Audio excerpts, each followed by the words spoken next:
God bless America. Hello, everybody. I am the Talk Radio Protege. This is the Protege program. Thank you so much for joining me. I know it's a late upload today, but extenuating circumstances are, let's say, working against me to keep me from fulfilling my goals for this week as far as getting videos prepared, uploaded, and scheduled to go live. But this column from Fox News helped me out today. I was sitting in my office thinking I really should start working on some notes for today's video, and I saw this headline and I saw the image that goes with it, and I thought, I am not going to need any notes. So the headline, NRA turns kids into shooting targets, Florida Democrat gubernatorial candidate says in new mailer. Now, we don't even have to get into the column and the image to talk for many, many minutes about that statement. NRA turns kids into shooting targets. How? How does the NRA turn kids into shooting targets?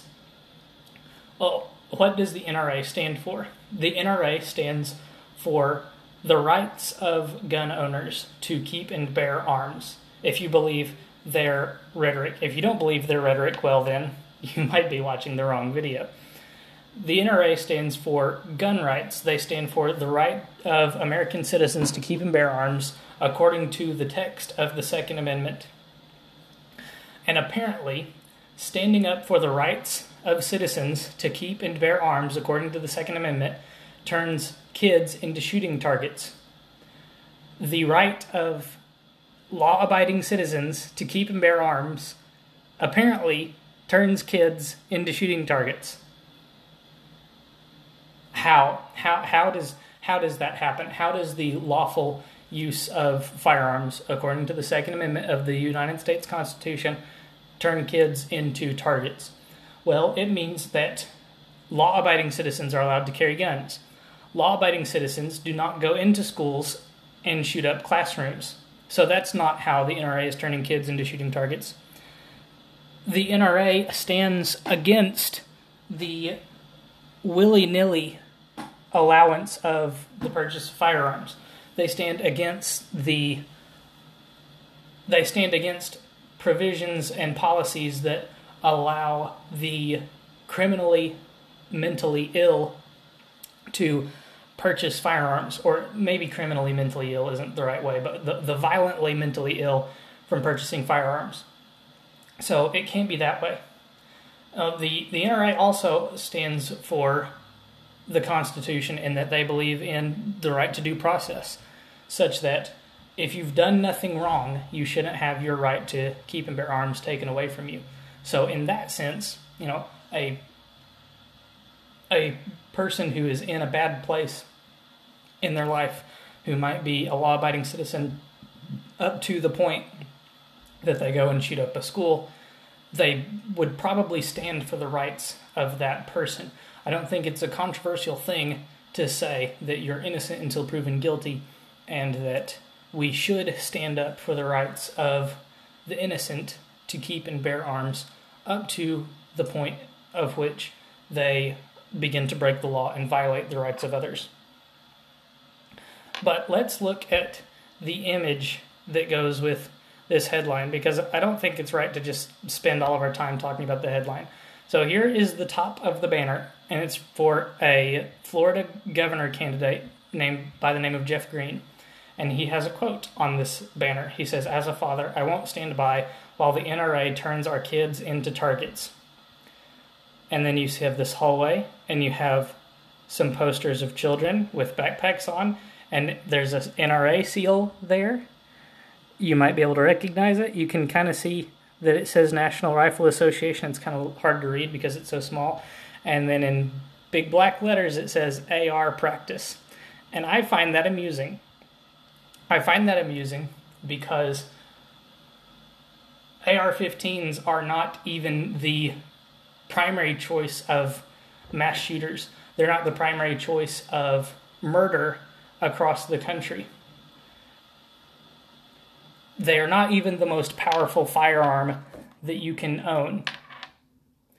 we could talk about the pound for pound firing damage capacity of different weapons, and AR-15s fall far short when compared to firearms like a 44 Magnum or a 45 Desert Eagle or even a 40 caliber concealed handgun. And all three of those guns are handguns. I haven't named a single rifle yet, and all three of those guns are more powerful than an AR-15. So it strikes me as amusing that the only thing that this guy can think of that would make kids into targets would be an AR-15. Let's keep reading before we go off into the weeds on another on a point that I'm going to address before we get to the end of this video. We've talked about this. Students should be worried about grades, not guns, Greene said in a statement. When I send my kids to school, I shouldn't be afraid they'll be killed in their classrooms. No parent should. So this guy obviously thinks that the solution is to take the AR-15s away from law-abiding citizens. That the solution is not to maybe make schools more safe from evil people that want to go into a school and shoot things up, but to take the lawfully owned firearms away from law-abiding citizens, because the lawbreakers are not going to turn in their firearms when this ban comes around. Gun violence, particularly school shootings, has been a major topic in this year's elections in Florida, obviously because of the Marjory Stoneman Douglas High School. Greene's mailer promises that he will never take the NRA's blood money. Now, let's talk about the NRA's blood money, because do you know how the NRA gets their money? Now, if you think the NRA has blood money, then you obviously don't know how the NRA gets their money.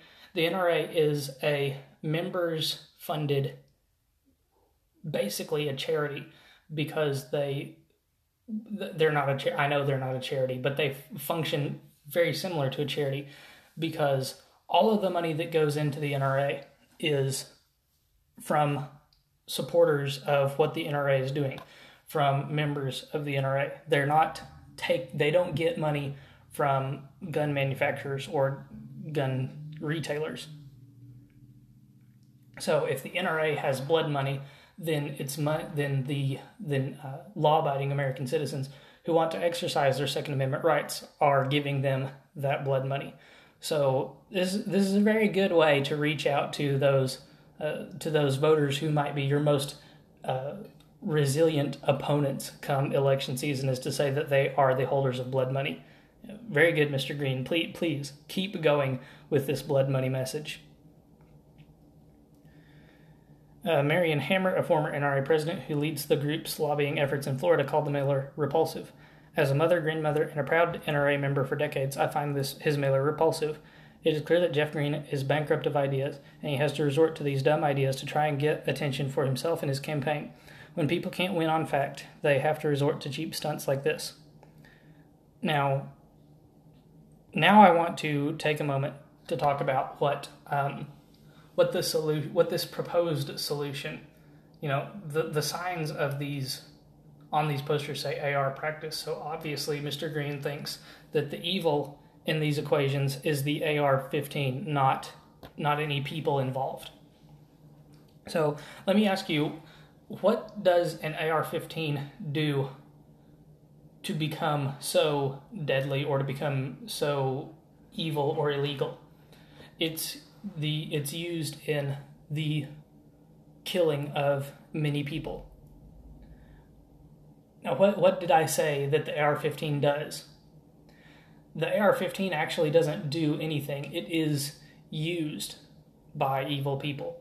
There was a cartoon that Freedom Tunes put out recently that was talking about the evil guns that were running around killing people, and I thought it was quite comical because it's a cartoon of a gun with a face and eyes, and it has a bullet in its hand, and it's using the bullet to stab people, and I thought it was quite hilarious. Obviously it's morbid humor, but it paints the picture that the left is trying to paint with their words, and that is that guns are doing the violence, which they're very clearly not doing. Whenever people say that a school shooting happened, they say an AR-15 was used, and then they turn around and say that the AR-15 is the evil in the equation. When the AR-15, by virtue of the fact that it was used, is a tool, it is not the evil thing. You know, for you folks out there that might be Christian, that might be of the persuasion that we need to ban guns, what if someone used the Bible to bludgeon another human being to death? Does that mean that the Bible is the evil in the equation? I would think that you would be forced to answer no. Let's see, who else can we appeal to? If there are any atheists watching this, let's say that someone took a textbook that was written by Stephen Hawking and used it to bludgeon someone to death. Would the evil in the equation be the textbook that was used to commit violence? And the answer is simply no. You replace the AR-15 with any tool, with anything good, or even anything that is neutral, like a drinking glass. A drinking glass has no moral compass. In fact, this drinking glass that I'm holding in my hand right now is quite heavy, and it might be quite useful to bash someone in the head with. But I've left this drinking glass on my desk for the past 4 or 5 days, and it has not bashed anyone's head in. An inanimate object is incapable of inflicting violence upon someone of its own accord. It is the people behind the object that are the evil in the equation. And so let's return back to this image. Let's say that kids are running around in this hall because someone is attacking the school with an AR-15. That AR-15 was illegal the moment it crossed onto school property. And why is that? Well, the reason is simple. All American public schools are gun-free zones and have been since the 90s. If AR-15s are illegal on school property, and yet they're still used to commit mass violence in some instances, what makes Jeff Greene think that making AR-15s illegal all across the nation is going to decrease their usage by criminals in school shootings? Now, just because the gun is violent does not mean that it's not going to be used. Obviously, slip of the tongue. Just because the gun is illegal does not mean that it's not going to be used. It is illegal to take any firearm onto school property. As soon as the firearm crosses onto school property, it is an illegal firearm. And yet those firearms can still kill, can still take life. So making the gun illegal is not going to solve the problem. I just thought that I would spend a little bit of time talking about this story today. I thank you guys so much for watching. I hope that you'll come back next time. Leave a like if you enjoyed this video. Let me know in the comment section down below what your thoughts are. Hit subscribe and hit the bell for notifications so that you don't miss future videos. Again, thank you so much for watching. Come back next time. Until then, good night and God bless.